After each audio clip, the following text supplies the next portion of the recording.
Here, ons kom vanoggend na U toe omdat ons afhanklik is van U. Ons kom na U toe, Here, omdat ons weet dat ons U nodig het vir elke woord wat gesê word, elke lied wat gespeel word. En ek wil eerstens kom baie dankie sê vir die span wat agter ons staan. Ek wil kom dankie sê, Here, dat daar 'n span is wat agter die skerms werk en baie mense sien nie wat hulle doen nie. Baie mense weet nie wat hier gebeur, dat daar 'n leessaal is en ewe skielik, Here, word dit omskep in 'n plek van aanbidding met instrumente en drade wat uitgerol word en multimedia en beligting en allerlei dinge wat voor die tyd nie is nie. En ons sê vir die dankie, Here, vir elke persoon wat in 'n bediening staan, wat iets doen in U koninkryk, op hulle manier. Ek weet dit is bietjie vanoggend ook bietjie seker maar anderster ook vir die kinders wat nou, omdat daar probleme is nou maar by die kleuterskool vanoggend en daar gebou word en hulle moes ook die hele venue skuif en ook vir John se hart wat gesê het hy sal paviljoene toe skuif om vir die kinders te akkommodeer in sy plek. Ons sê dankie dat ons sulke mense het wat soeke harte het wat die hart van Jesus openbaar en wat ander mense hoër ag as homself. Dankie dat ek kan kom bid ook dat U vir hulle sal seën onder nuwe omstandighede of ander omstandighede en dat U verheerlik sal word ook vanoggend hier. Ek wil ook bid, Vader, dat dit wat ons van nou af gaan doen, dat dit absoluut onder U gesag sal wees en dat onder U goedkeuring sal wees en ek wil kom bid, Here, dat U vir Maria sal verwyder, vir hom sal wegvat en dat Jesus geopenbaar sal word vanoggend in Jesus se naam. Amen. Wie van julle het al 'n dreigbrief ontvang? Want iemand jou dreig met 'n brief, né? Of met hulle woorde, né? Die bank wat vir jou 'n brief skryf en sê hulle gaan jou huis terugvat. Het nou met ons hierdie week gebeur.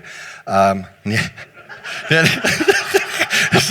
Sê my vrou gaan nou hartaanval kry en dan moet ons nou hier voete eers uitdra en so aan. Maar hulle het die hoenders gerepossess, maar die hoenders is al gewoond aan, hulle gaan lê self op die grond, hulle bene in die lug. Maar in elk geval, okay. Maar om 'n dreigbrief te kry is nie lekker nie, né? As iemand jou dreig, selfs as dit met woorde is, as iemand vir jou sê, ek gaan dit en dit en dit aan jou doen en so aan. Nou, om 'n dreigbrief te kry of 'n dreigement te ontvang, dis nie baie nice nie en dit kan enigiets wees, dit kan wees, partykeer is dit by die werk, jy dalk nou nie by die bank 'n dreigbrief al gekry, maar jy het al by die werk 'n dreigbrief gekry, jy weet iemand wat vir jou sê, so en so, hulle is nie happy met jou performance nie, of hulle beëindig jou kontrak as gevolg van dit of dit, jy weet daai gevoel van alles word so koud in jou en jy weet nie wat om te doen nie, want jy weet, jy ken die verskil tussen modder en koekies en dit wat nou gebeur is nou nie koekies nie. Jy weet, so dis presies so Hizkia gevoel het in 2 Konings 18 en 19. En ek wil jy met jouself in Hizkia se skoene sit. Hy ontvang hier 'n dreigbrief van een van die magtigste, kragtigste konings af wat in sy tyd gelewe het. Daar was nie 'n meer magtige nasie op daai stadium wat so 'n skrikbewind gevoer het as juis die Assiriërs nie. Nou, julle sal onthou, Jona moes ook vir hulle gaan preek het, né? 3 weke terug se preek. En dit was 'n scary lot mense daai gewees, die Assiriërs. Hulle hoofstad was Ninive gewees en hulle was die wreedste volk sekerlik ooit. En nou kom daai ou en die koning, hy kom beleer basies vir Juda en hulle omsingel die stad en hy stuur hierdie dreigbrief vir Hizkia. En Hizkia lees hierdie dreigbrief in 2 Konings 18 en 19, ontvang hy hierdie dreigbrief en ek dink Sanherib sê vir hom, luister, dit wat nou gaan gebeur is ja, jy moet na my luister. En partykeer in my en jou lewens voel ons baie keer asof alles onder ons verwyder word. Nou, ek weet gou jy moet gou in die situasie sit, gou. Hy sê en toe Hizkia die brief uit die hand van die boodskappers ontvang en dit gelees het, het hy opgegaan na die huis van die Here en Hizkia het dit voor die aangesig van die Here uitgesprei. So dit was sy reaksie gewees. Sy initial reaksie was gewees, ek gaan hierdie dreigbrief wat ek gekry het, en dit is die beste ding wat ons kan doen in enige situasie. Hier staan amper 'n oplossing wat vir ons gegee word, deur Hizkia. Hizkia het, toe hy die dreigbrief ontvang, ek dink sy bloed het gedrein, hy het bleek geword, sy hart het 'n paar shots gemis, en allerhande dinge, maar hy dadelik het hy hierdie en wat vir my mooi is in hierdie gedeelte is, hy het dit gaan uitpak, hy het dit gaan neerlê, hy het basies, ek dink hy het homself gaan verootmoedig en verneder voor die Here, maar ook het hy hierdie situasie gaan uitpak voor die Here. Nou as 'n mens 'n ding uitpak voor die Here, as jy dit uitsprei voor die Here, die woord wat hier gebruik word, dan is dit, jy gaan sê vir die Here presies hoe jy voel emosioneel. Jy gaan, Here, ek is bang as gevolg van dit, en jy gaan sprei basies hierdie hele situasie. Dit is die konsekwens, dis waarvoor ek bang is, dis my vrese, dis my bekommernisse, dis dit, ek voel so, en jy gaan pak hierdie hele situasie voor die Here uit. En ek weet nie, as jy al so 'n situasie was, sal jy ook dalk gevoel het jy soos 'n boot op die see, en is hierdie storm om jou in hierdie stadium van jou lewe, en dit is net dis hierdie dreigende storm, en jy sien die klein bootjie op hierdie groot oseaan, en dis net golwe, en dis wind, en dis allerhande dinge, en jy voel dalk op hierdie stadium, ek verdrink. As jy so voel, of al so gevoel het in jou lewe, of jy ken iemand wat so voel, dan glo ek, jy kan vandag iets uit hierdie preek uithaal. Maar ek weet ook, dat saam met jou op daai boot is daar iemand wat groter is as ek en jy. In hierdie situasie wat jy nou beleef, is daar iemand wat die autoriteit het om vir 'n storm te sê, stil. Julle weet daarvan, hè? Daar was 'n oomblik gewees wat die disippels gedog het, hulle gaan doodgaan. Hierdie is die einde. Dis is dit. Hulle het al begin testamente uitskryf op daai boot en wat ook al, en net gesê, dis is dit. En toe hulle vir Jesus wakker maak, toe is dit soos in, okay, I've got this. Stil. Kan jy imagine? En ewe skielik is die wind weg, die storm is weg, die see is plat, en nou kan jy vir my sê, Marius, maar ek het nie daai autoriteit nie. Ek het nie daai autoriteit wat jy nou van praat nie. Maar jy het. Efesiërs 2, vers 4 tot 7, sê vir ons, dat die autoriteit van God vir ons gegee word. Jesus se autoriteit. Ek lees in Matteus 28 van vers 18 af, die groot opdrag, en ons almal is altyd so gekonsentreerd, en ek het dit al vir jou gesê, en ek dink jy, as jy al in van my preke was, sê jy dit weet, is, ons is so gefokus op Matteus 28:19, gaan dan heen en maak disippels van al die nasies. Yes, en is belangrik, en daar is nie 'n belangriker opdrag as dit nie, maar ons is so gefokus op daai gedeelte, vers 19, dat ons vergeet dat hy omring word met 2 juwele van verse. Want voor hom staan daar, dat die autoriteit, Jesus se autoriteit vir ons gee, juis om deur situasies te gaan. Juis om hierdie opdrag uit te voer. En dan vers 20 omsluit dit deur te sê, want ek is met julle. En hy is saam met jou in daai boot, hy is saam met jou in daai situasie, hy is saam met jou in die situasie wat jy is, en jy is die getuienis, en ek wil hê jy moet saam met my gou Hizkia se getuienis lees. Ek wil hê jy moet gou kyk, waarop grond Hizkia sy besluit. Hoor gou hierso. 2 Konings 18 vers 1 tot 7, hy sê in die 3de jaar van Josia, die seun van Ela, die koning van Israel, Hizkia, die seun van Agis, die koning van Juda, koning geword. So hier net gou sy stamboom.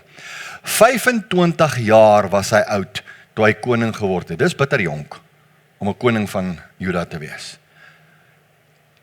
En 29 jaar het hy in Jerusalem geregeer. En die naam van sy moeder was Abi, 'n dogter van Sagaria. Hoor, en hier sy getuienis, hoor gou hierso. En hy het gedoen wat reg was in die oë van die Here, net soos sy vader Dawid gedoen het. Hierdie is vir my die kruks. So, hy word nie omsingel in sy lewe deur die Assiriërs, En hierdie magtige koning, omdat hy nie in God se wil is nie. Hy word nie omsingel omdat hy sleg is nie. Hy word nie omsingel omdat hy sonde in sy lewe toegelaat het. Hy word nie omsingel omdat hy 'n slegte koning is nie. Hy word omsingel want that is life. Hy word omsingel dalk juis omdat hy goed doen. Want die vyand hou nie daarvan as ons goed doen nie. Die vyand hou nie daarvan as jy uitstaan nie. Die vyand hou nie daarvan as jy God dien met jou hele hart, jou hele siel en jou hele verstand nie. Die vyand hou nie daarvan as jy jou Bybelstudie doen nie. Die vyand hou nie daarvan as jy getuig teenoor ander mense nie. Die vyand hou nie daarvan as jy by die werk uitstaan vir Jesus nie. Hy wil jou omsingel. Hy wil jou tot niet maak. Kyk, kom ons lees. Hoor wat het hy gedoen? Hy het die hoogtes afgeskaf en die klippilare verbreek en die heilige boomstamme omgekap en die koperslang wat Moses gemaak het, stikkend gestamp omdat die kinders van Israel tot op die dag daaroor offerrook laat opgaan het en hy het dit Nethistan genoem. Kyk. Hy het op die Here, die God van Israel vertrou, sodat daar onder al die konings van Juda na hom en die wat voor hom gewees het, niemand was soos hy nie. Wat 'n getuienis. As jy nou die topkoning van Juda wil uitkies, dan is dit toe nou nie Dawid nie. Dis toe nou nie Salomo nie. Dis toe nou Hiskia. Want dis wat hy vir God gedoen het. Ja, hy het die Here aangehang sonder om van hom af te wyk en sy gebooie onderhou wat die Here Moses beveel het. Laaste versie wat ons lees nou. Hy sê, en die Here was met hom, waar hy ook heen uitgetrek het, was hy voorspoedig en hy het in opstand gekom teen die koning van Assirië en hom nie gedien nie. En die koning van Assirië hou nie daarvan as jy in opstand kom teen hom nie. Want hy is die magtige koning. Hy wil in beheer wees. Klink dit bekend? Kan julle die koneksie maak? Junahu wil in beheer wees. Junahu dink dat hy jou kan beheer. Junahu dink hy is in beheer van jou lewe en van jou geestelikheid en van jou aanbidding en van alles en hy sal beheer hoe jy is en wat met jou gebeur en wat jou nie met jou gebeur nie. En hy is nie in beheer nie. En ons glo hom partykeer. Ek dink nie ons kan 'n beter getuienis lees van 'n persoon as juis dit nie. En dit antwoord baie vrae. Want baie keer sal mense met jou, as dit met jou sleg gaan, en dit gaan nie met jou goed nie, of dit dinge gebeur met jou, of jou besigheid loop nie soos hy moet loop nie, of jou finansies is nie wat dit moet wees nie, of wat ook al gebeur met jou, sal baie mense na jou toe kom en vir jou sê, jy moet maar kyk of aan die sonde in jou lewe is nie. Jy's 'n sondige mens, die Here straf vir jou. Dis hoekom dit so met jou gaan. Dis nie wat ek hier lees nie, julle. Dis nie wat ek hier lees nie. Ek sê nie die Here sal jou nie straf as jy sonde doen nie. Ek sê nie die Here, dis nie wat ek sê nie. Moenie my nie gaan misquote nie. Maar dis nie altyd die rede nie. Daar's ook ander redes soos hierdie. Dat Hiskia se lewe omsingel word deur die magtigste soldate wat bestaan het onder die magtigste koning Sanherib. Wat daar was in die tyd waarin Hiskia gelewe het. Maar Hiskia het gesê, ek sal die koning van Assirië nie dien nie. Moet ek maar sê amen. Het julle die preek? OK, lekker koffie drink sien julle. Ek weet nie van jou nie, maar ek was al in situasies gewees het waar die bedreiging groter was as ek. Want ek net gevoel het, ek cannot handle this. Ek kan hierdie hanteer nie, ek weet nie hoe nie. Ekskuus, ek wil nie met jou hand opsteek nie, maar want miskien wil jy dit nie doen nie, maar ek gaan vir julle sê, ek was al in situasies gewees waar ek gesê het, I don't know anymore. Ek weet nie meer nie. Ek is moedeloos. Dinge wil net nie uitwerk nie. Maak nie saak wat ek doen nie, dit voel vir my asof dit net nie wil gel nie. En dan maak ek my ore oop vir ander mense. En ek luister wat mense vir my sê, en mense kan, mense kan vir jou advies gee. Ek sê nie alles nie, Ek is ook een van die mense wat advies gee vir 'n lewe. En baie keer loop mense daar by my, dan dink ek myself, asseblief moenie doen wat ek vir julle gesê het nie. Ek weet nie of daai reg was nie. Ek weet nie, ek weet nie. Maar dan het ek al baie keer, ek was al baie keer in beradingssituasies. Ek wil nie gou vir julle getuig. Nou hierdie is nou uit Marius se hart uit, dis 'n deel van my preekie, maar ek moet vir julle sê dat ek het al in beradingssituasies gesit. Julle weet ek het gesplete persoonlikheid, né? Dit weet julle, né? Okay. Julle weet dat daar's een kant van my wat nie lekker is nie. Né? Julle weet dit, né? Ek is nie so gebore nie. Okay. Nee. Maar weet julle wat, ek sit in situasies baie keer in my kantoor, met mense, en dan sit daai persoon voor my, dan sê hulle vir my wat hulle probleem is. En dan sit ek daar, en ek wil gou teenoor jou getuig, as jy ooit by my in my kantoor was, ek is 8 uit 10 keer clueless om jou te help. Ek is clueless. Ek het nie 'n clue om jou te help nie. Ek het nie idee nie. Ek weet nie wat om vir jou te sê en ek weet nie hoe om dit te sê nie. Ek weet nie eens wat se oplossing nie. Ek sit net daar en luister vir jou. Want dis waar my gesplete persoonlikheid inkom. Want hierdie gedeelte van my luister vir jou. En ek is gefokus op jou probleem. En dan is daar 'n gedeelte in my kop, wat besig is om met die Here te praat. Here, asseblief, nou moet jy my help. Wat sê ek vir hierdie perd? Wat sê ek? Wat doen ek? Hoe doen ek dit? En wanneer dit my beurt is om te praat, dan kom maar goed uit hierdie mond uit van my, wat ek nie uitgedink het nie. En dan dink ek by myself, hierdie is goeie goed, ek moet dit neerskryf. Dis wanneer die gees van die Here oorneem in 'n situasie. En dan is dit nie jy wat goed is, of jy wat oulik is nie. Dis God, wat jou in daai storm help.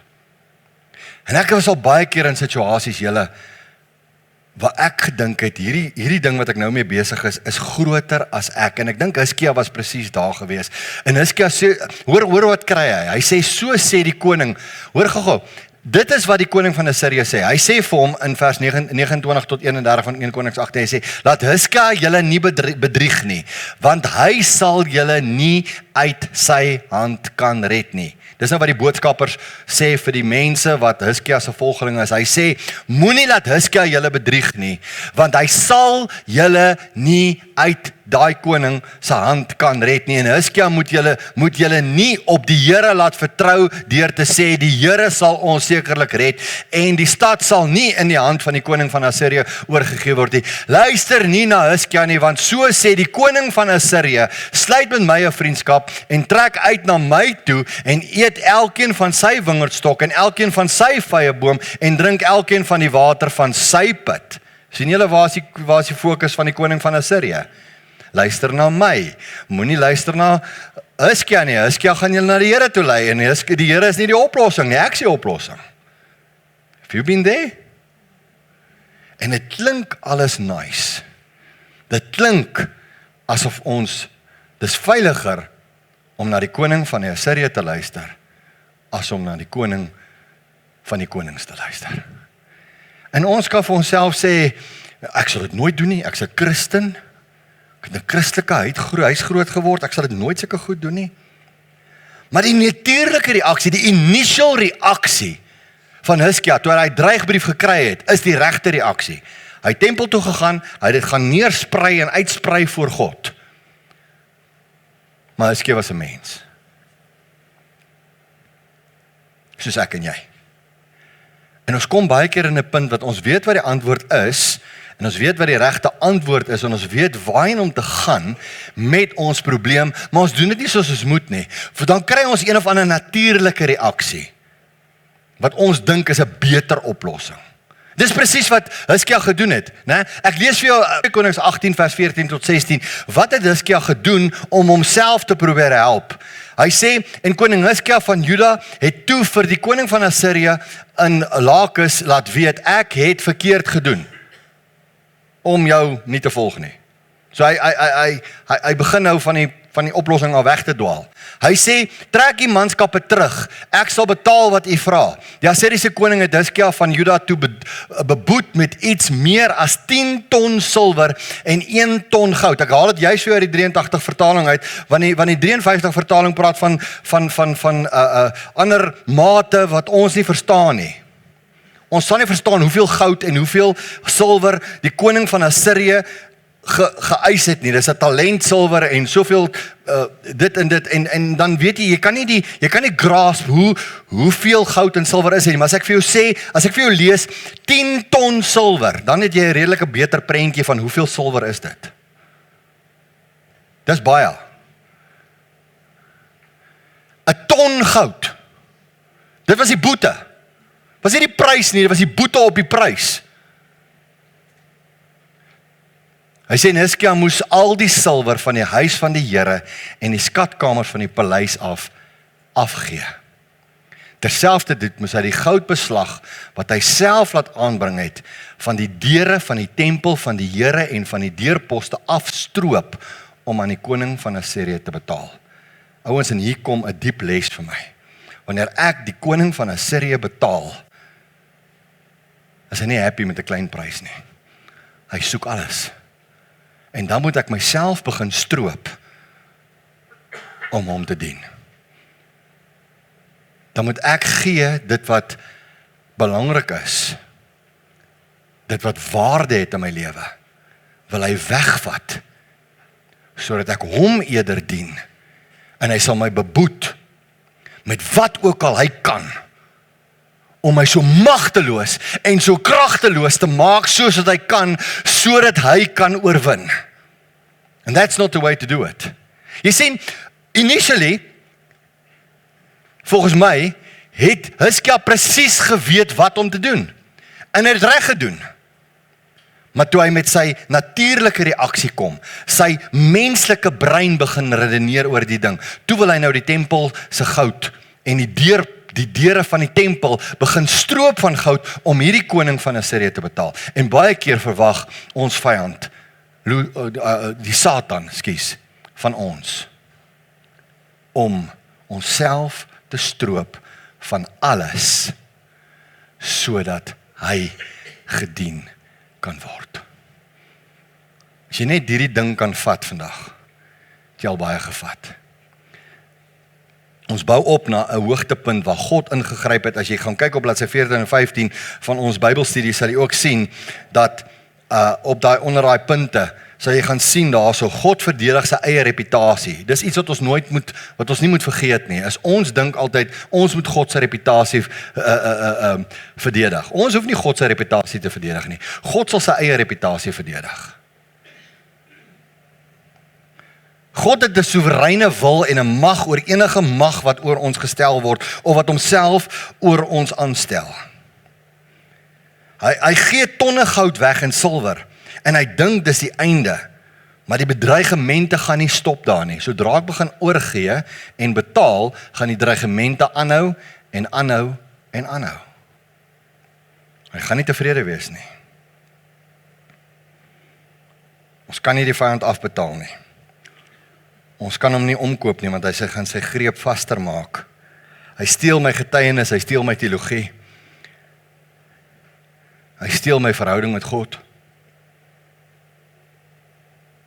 Miskien trek jy vandag swaar met finansies.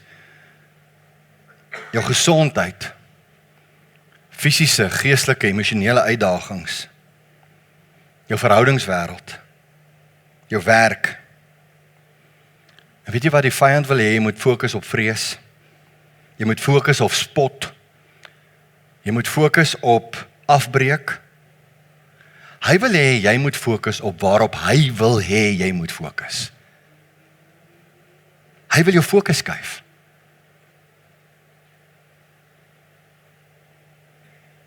Hy gee die valse boodskap, propaganda, fopnuus. Nou so, weet mense nie meer of dit regte nuus of fopnuus is nie. Het hulle agtergekom. Ek skrol partykeer en dan sê ek vir Salome, ek weet nou nie, kyk hierdie video, dink jy dis genuine of dink jy dis AI? Ek weet nie. Né? Want jy sien, daar's altyd valse evidence wat vorentoe kom. En wat moet ons fokus wees? Ons fokus moet anderster wees. Ons fokus moet wees soos dit in die begin was met Hizkia. Want God sê vir my, hulle sal struikel en val, maar ons sal regop en vas bly staan. Kan jy dit oor jou probleem uitspreek? Kan jy, ons is baie keer geneig om vir God te vertel, hoe groot is ons probleme. Maar ons moet eintlik vir ons probleme vertel, hoe groot is ons God. Hulle sal struikel en val, maar ons sal regop bly staan. So, wat is my reaksie dan nou op die omstandighede? My reaksie kan verskillend wees, maar ek dink die beste reaksie is die initial reaksie, nie die natuurlike reaksie nie. Hy sê, toe Hizkia dit gehoor het sy klere geskeur, en met 'n roukleed bedek, en na die huis van die Here toe gegaan. Vers 14 sê, en Hizkia het die brief uit die hand van die boodskappers ontvang, en het gelees, en hy het opgegaan na die huis van die Here, en Hizkia het daar voor die aangesig van die Here uitgesprei, wat ons nou ook gesien het. So daar is sy initial reaksie, daar is die regte reaksie. Dit is wat my reaksie behoort te wees, versprei, moenie fopnuus versprei nie, moenie die valse evidence wat die vyand vir jou gee glo nie, versprei die waarheid. Expose die fopnuus vir wat dit is. Moenie sy opinie glo nie. Wat is ons initial reaksie as goeders met ons gebeur? Ons Google dit. Né? Wag net so 'n bietjie, gou sien wat sê Google. Of wat sê die nuwe ene ChatGPT? Of ek sê dit altyd andersom. Is nie GT soos in GT, maar nee, dis GPT, né? Okay, ekskuus, is net my kop. Ek korrigeer myself. Is dit GPT? Wat sê chat? Daniel sê chat is nie gered nie. Okay, hy sê Grok is gered, maar ek weet nou nie van dit nie. Grok gee glo beter antwoorde as dit kom by spirituele goeders. Ek weet nie, ek ken nie vir Grok nie, ek het nog nooit vir Grok ontmoet nie, maar ons initial reaksie is vrees. Ons initial reaksie is paniek.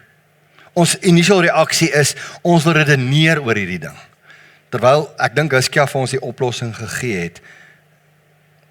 Ek wil gou vir ietsie vra, ek wil vir jou vra, waarheen hardloop 'n bang kind in die middel van die nag, as hulle bang is? Hardloop hulle na die venster toe? Of hardloop hulle na hulle pa toe? Of hulle ma toe? Dis gewoonlik die eerste reaksie, mama! Né? Ek is bitter min dat jy hoor papa. Al wanneer jy vir papa iets vra, is papa, waar's mamma?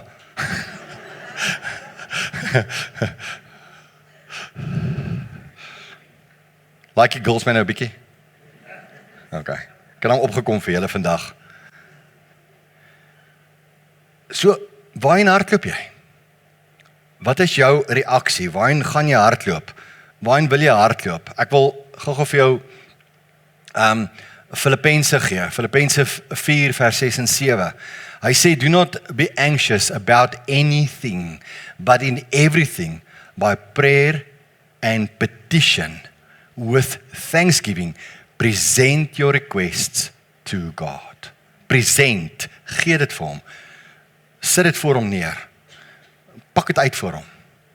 Moenie anxious raak nie, moenie, dis ons reaksie. Dis die teenoorgestelde van ons natuurlike reaksie. 1 Petrus 5:7 was vir my mooi geweest. Hy sê, werp al julle bekommernisse om hom, want hy sorg vir julle. Werp, gooi dit af. Gooi dit weg. Gooi dit vir hom. Hoor jy die 2020 vertaling, het nogal 'n mooi manier om dit te stel. Hy sê, daarom, verneder julle onder die kragtige hand van God, sodat hy julle op die regte tyd kan verhoog, deur al julle bekommernis op hom te werp, want hy gee om vir julle. Dis mooi gesê, né? Dis amper asof die 2020 vir my 'n bietjie meer van die kruksie uithaal.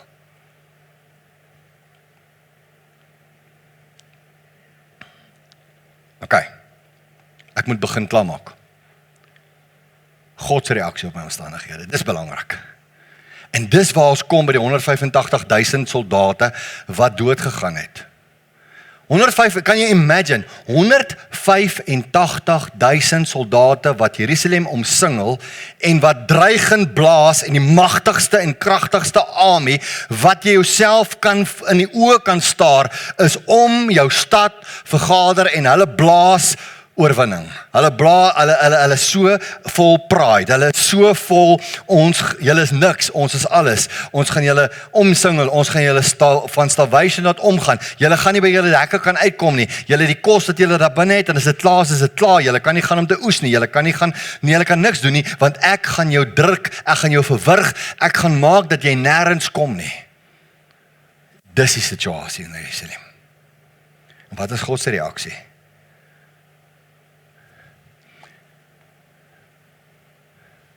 Toe sê Jesaja vir hulle, so moet julle heel Heer antwoord. So, hoor gou gesê, so spreek die Here. Vrees nie vir die woorde wat jy gehoor het, waarmee die dienaars van die koning van Assirië my gelaster het nie. Hoor gou, hier is die probleem. Hierso is die groot probleem, dieselfde as Dawid. Dawid het nie voor Goliat gaan staan en gesê, ek is groter as jy, ek gaan jou vandag uitsorteer nie, wag net so 'n bietjie, ek doen langafstand boksing, ek gaan jou gooi met 'n slingervel, jy gaan nou, nee, hy het nie.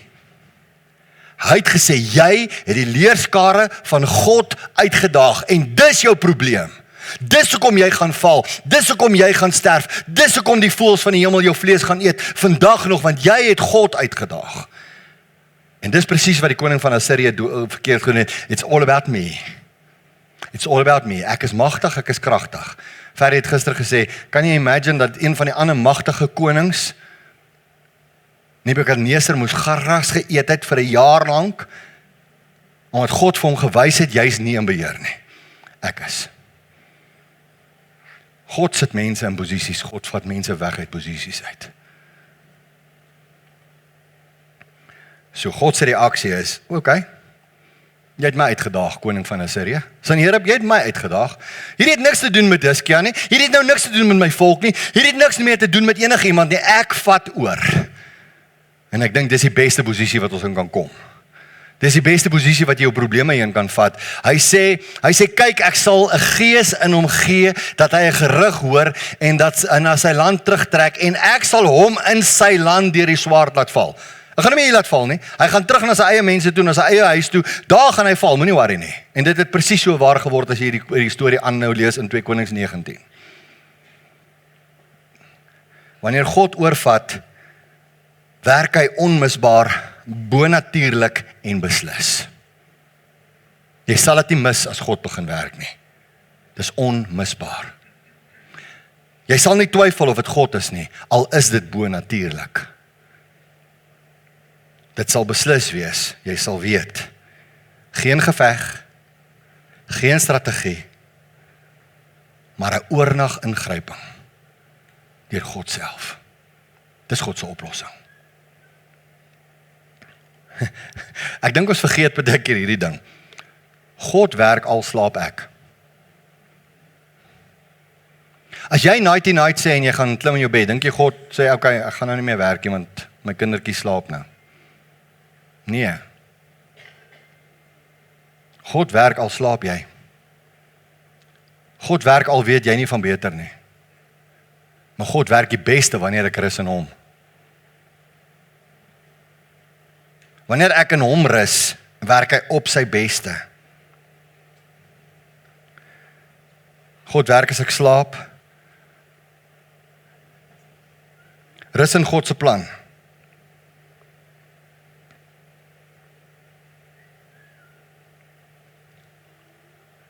Eksodus 14 vers 14. Die Here sal vir julle stry en julle moet stil wees. Die situasie wat jy nou aan dink, daai situasie wat jou ry, daai situasie wat jy nie weet hoe om te hanteer nie, vat gou hierdie advies. Die Here sal vir jou stry, jy Moet net stil wees. Hoor gou wat sê Eugene Peterson. Dit is vir my so mooi. Ek lees Eugene Peterson se message. Hy sê hom in plat Engels. Ek kan sy Engels verstaan, al kom ek van die Vrystaat af. Hy sê, God will fight the battle for you and you keep your mouth shut. Wat ek wil altyd mos help, né? Here, ek weet jy het hierdie, maar laat ek net gou vir u advies gee hoe u dit moet doen. Wat my gaan pas. En Eugene Peterson het nogal Exodus 14:14 op 'n manier vertaal wat ek dink min vertalers die guts het om te vertaal. Die NIV sê the Lord will fight for you, you need only to be still. Dit klink baie geestelik. Ja, dit klink just be quiet. God is with you. Dit is waar, maar Eugene Peterson sê shut up en luister. Partykeer moet mense dit sê, né? My vrou sê dit gereeld vir my. Shut up nou net en luister vir my. Okay. Dit laat my nogal dink aan Handelinge 12. Julle, ek weet nie hoekom nie, maar toe ek besig om voor te berei, dadelik skiet Handelinge 12 in my kop op. Van ons bid oor goed en ons wil ons probleme vir die Here gee. En as die Here antwoord op 'n stil manier of as die Here antwoord op 'n wonderlike manier of as die Here antwoord op 'n bonatuurlike manier, op 'n sigbare manier, dan is dit soos in daai kan nie wees nie. Dis presies wat met die kerk in Handelinge gebeur het. Julle ken die storie, né? Petrus is in die tronk. Die gemeente kom bymekaar. Hulle bid. Here asseblief help vir Petrus. Here asseblief help vir Petrus. Volgende oomblik, aardbewing. Tronke gaan oop. Engel lei vir Petrus uit. Hy gaan tot by die plek waar hulle bid vir hom dat hy okay sal wees. Klop aan die deur, maak oop. Nou, slaan die deur in sy gesig toe. Daai kan nie wees nie. Diensmeisie hardloop aan. Sy sê Petrus staan nie buite. Hulle sê nee, is 'n spook. Kan nie Petrus wees nie. Die Here kan nie ons gebede hoor nie.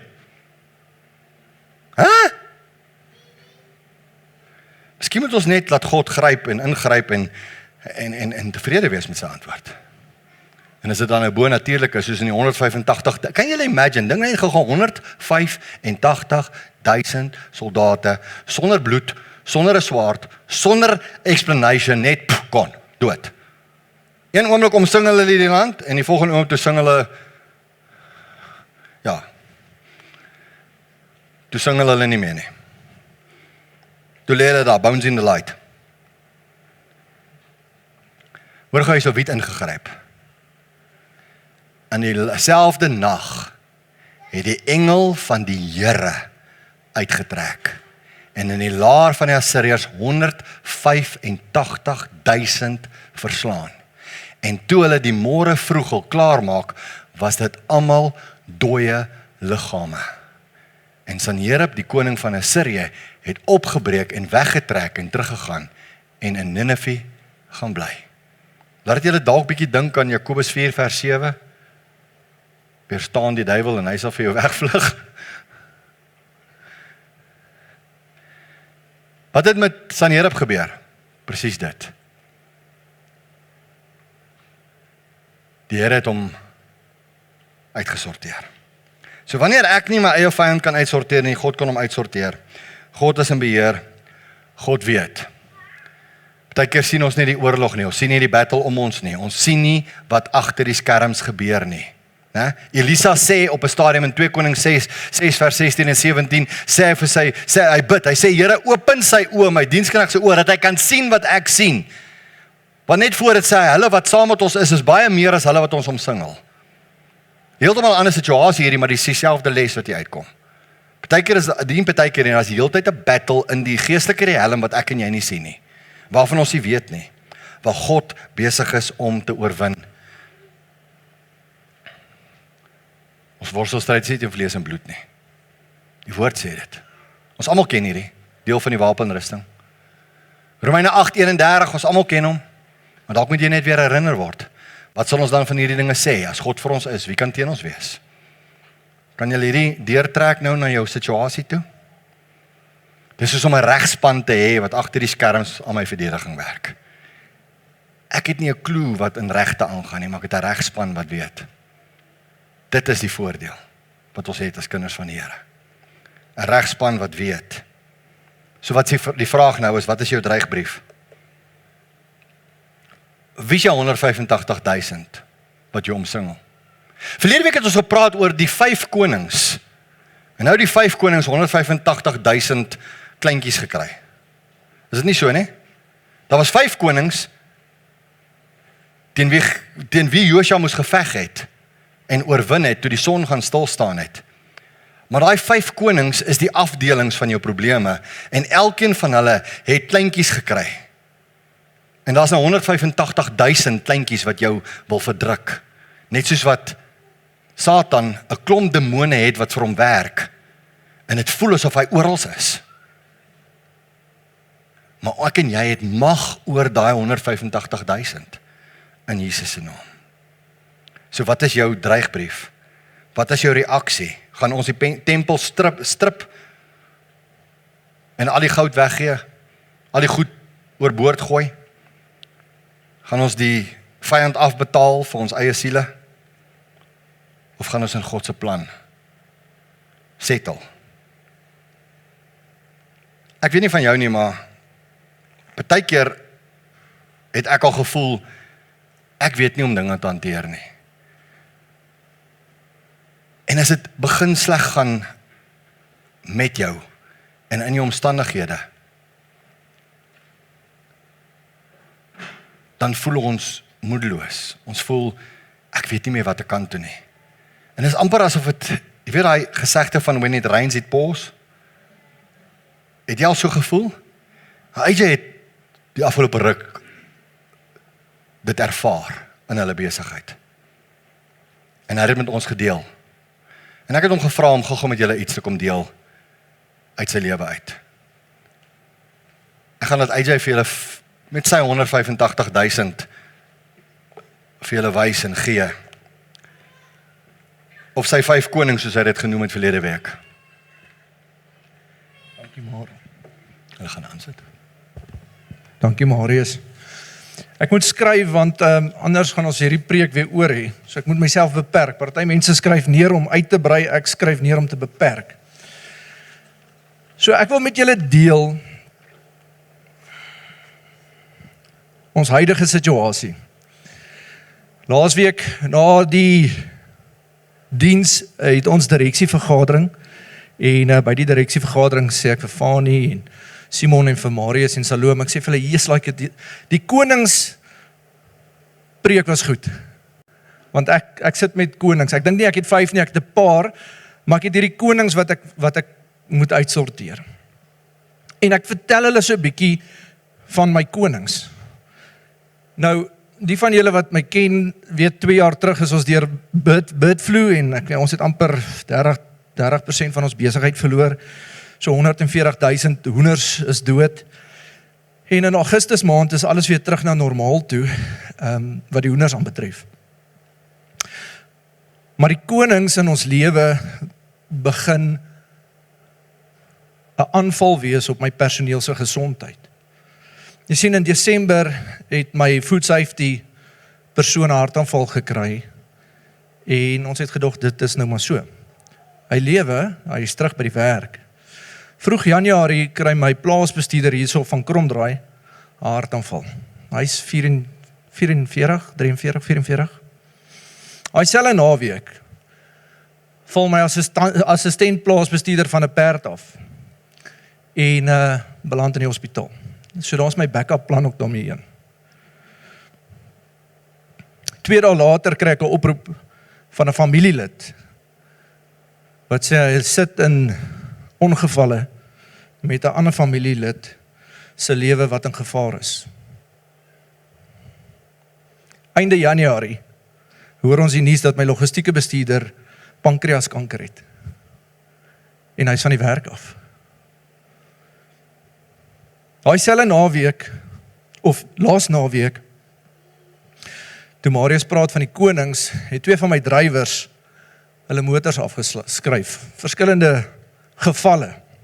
Die een het in 'n ditch ingery en die ander een is getref aan die kant en hy het sy linker skouer gebreek. En na die direksievergadering sê ek vir Marius, ek sê, okay, ek sê nou sjap, ek gaan nou my konings fight hierdie week en hopelik is dit waar dit bly. En 'n paar mense intussen het al vir my gesê, AJ, dink jy nie hier's bindings nie, dink jy nie hier's goed op julle nie. Nou vir die van julle wat my ken is, ek wil nie die duiwel ek wil hom nie te veel krediet gee nie. Marius het dit nou nog gesê, life happens. So in my kop dink ek, goed gebeur want dit gebeur. Mense word siek, mense kry hartaanval want jy siek. Mense is in 'n ongeluk want die pad is nat. Iemand tref jou want hy het die stopstraat geskiep. So dis vir my logies in my kop. Laasweek Dinsdag middag kry ek 'n oproep van my pakstasie bestuurder se vrou af wat sê sy sit in ongevalle met Andrei. Hy het ongesettende buikpyn. So op die ou ende is daar dermpie wat lek en hy is nou nog in die hospitaal. Nou Andrei was ook my backup plan vir my logistieke bestuurder wat met kanker by die huis sit. Hy Woensdagoggend roep ek gou die res van die personeel wat nog oor is by mekaar en ek sê vir hulle, okay, kom ons deel gou hierdie werk uit, kom ons prioritiseer en ons kyk wie wat doen. Dit gedoen, almal is positief, toe ek uitstap, stap die algemene bestuurder van die pakstasie in my kantoor in en hy sê, AJ, die food safety hou het nou net in mekaar gesak. En ek dink, as Job my geken het hy my jammer gekry. En ek sê vir Jan, vat net vir Benny huis toe, laat hulle dit uitsort.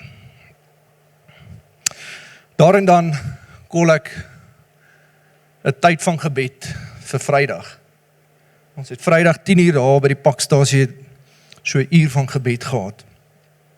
En ons deel die boodskap met klomp leiers, kerkpredikers hier van Kriegersdorp met wie ons nou baie te doen kry. En ons sê vir hulle, dis tyd. Kom saam, kom bid saam met ons. En in die gebedsessie deel ek 'n paar gevalle in die Bybel waar dit dringend en krities was waar mense moes bid. Een van die voorbeelde was Hizkia. Marius smile en hy sê, hoe weet jy, ek praat Sondag oor Hizkia. Ek sê, sorry Marius, maar dit was nou maar een van die voorbeelde op my hart. Sien 2 Konings 19 vers 14 sê, toe Hizkia daai brief gekry het, daai dreigsbrief, toe doen hy iets.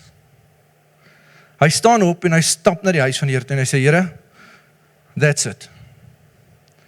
Maar hy het nie agteroor gesit nie. Hy het iets gedoen. En dis vir ons 'n voorbeeld, daai dreigsbrief, nie net in my maatskappy nie, maar elkeen van julle sit dalk met 'n dreigsbrief. Marius verwys daarna. Miskien sit jy met 'n mediese verslag en jy loop met daai dreigsbrief in jou liggaam rond. Is dit kanker? Is dit 'n kwaal? 'n patroon van siekte, dan word jy net gesond, dan is dit weer siek. Dan is dit net gesond, dan is dit siek. 'n atmosfeer van vrees, konstante druk wat jy by die werk of persoonlik ervaar. Jou finansies. Dalk het jy jou werk verloor. Dalk is dit op hierdie stadium jou doodsbrief. Miskien het jy spanning in jou verhoudings met 'n familielid, jou egpaar, met jou kinders, met jou werkgewer, werknemer. En die Here sê net dit, en hy sê, bring daai dreigsbrief, bring hom. Kom lê hom net voor my neer. Net soos wat ek laas Sondag in hierdie kerk my konings kon begin identifiseer, moes ek ook soos Hizkia, Vrydag, my dreigsbrief voor die Here uitlê. My challenge aan julle vandag is gaan skryf jou konings neer en vat dit soos Hizkia en soos ek dit vir die Here en lê dit voor hom neer. En daar waar jy voel, maar jy's nie werd om eers vir die Here dit te vra nie. Gee dit vir ons. Die ouderlinge, die intercessors, die gebedsgroep, Marius, ons is daar om saam met jou te bid. Marius gebruik die voorbeeld nou, waantoe hardloop 'n kind, as hy bang is. My vraag is, waantoe hardloop 'n weeskind, as hy bang is. Dink jy jy's 'n weeskind? Want jy het 'n Vader. Maak nie saak waar jy is nie. Bring dit na die Vader toe, sodat hy dit vir jou kan uitsorteer. Dankie Marius.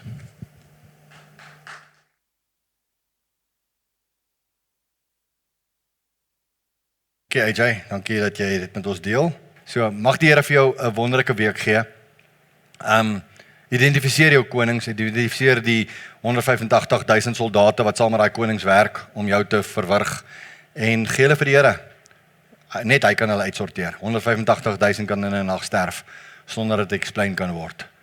Mag die Here vir jou seën en met jou wees. Hê asseblief 'n lekker week. Die genade van ons Here Jesus Christus, die liefde van God ons Vader, die gemeenskap, inwoning van die Heilige Gees met elkeen van ons. Amen.